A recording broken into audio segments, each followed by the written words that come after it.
It is 6:47 inches the morning. In 2026, you turn the key in the ignition of your Camry, your Civic, your Corolla, your CR-V, and the instant that engine catches, your entire driveway disappears behind a wall of thick, billowing white and gray smoke pouring out of your tailpipe like a chemical fog machine at a heavy metal concert. Your neighbor freezes in their window. The guy walking his dog has stopped dead on the sidewalk and is now filming you on his phone. You panic. You shut the engine off. You restart it. Same horror show.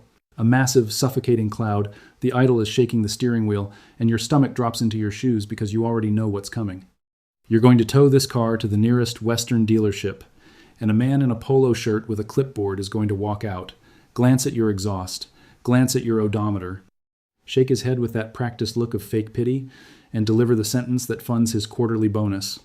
Blown head gasket, cracked block, oil and coolant mixing in the combustion chamber. Total engine rebuild, $3,000, maybe $4,000 if your VIN tells him you have equity in your house. And in 2026, with inflation eating your paycheck alive, with grocery bills doubled and rent doubled and gas at what it's at, that quote isn't a repair bill. That quote is a financial assassination. But here's what that man in the polo shirt is praying you never figure out. The actual villain in this story is not a blown gasket. It is not a cracked block. It is not catastrophic engine failure.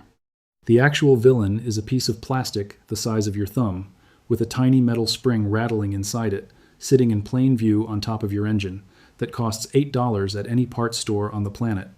The dealerships making billions off your blown engine panic want you to think internal combustion is unpredictable magic, some kind of mystical black box only their certified technicians can interpret.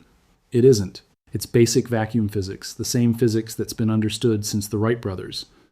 But as always, I'm sharing this for educational purposes. Historical observation of how Japanese engineers solved a problem decades ago that Western service departments have weaponized into a recurring revenue stream. Stay with me, because in the next 10 minutes, I'm going to walk you through the exact mechanical chain of events that turns an $8 valve into a $3,000 invoice. And I'm going to show you the 2-minute test that exposes the entire scam. Let's get into it.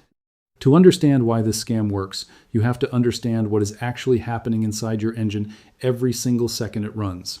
Every time one of your pistons fires, a small amount of combustion pressure sneaks past the piston rings down into the bottom end of the engine into what we call the crankcase.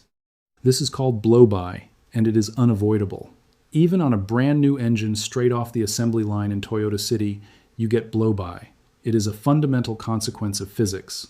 Now, in the 1950s, before any of this was managed properly, engineers had a serious problem.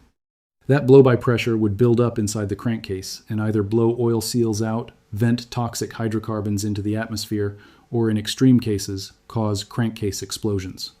So an engineer at General Motors invented something called positive crankcase ventilation, the PCV system, and the heart of that system is the PCV valve. The PCV valve is a one-way check valve. Its entire job is to let those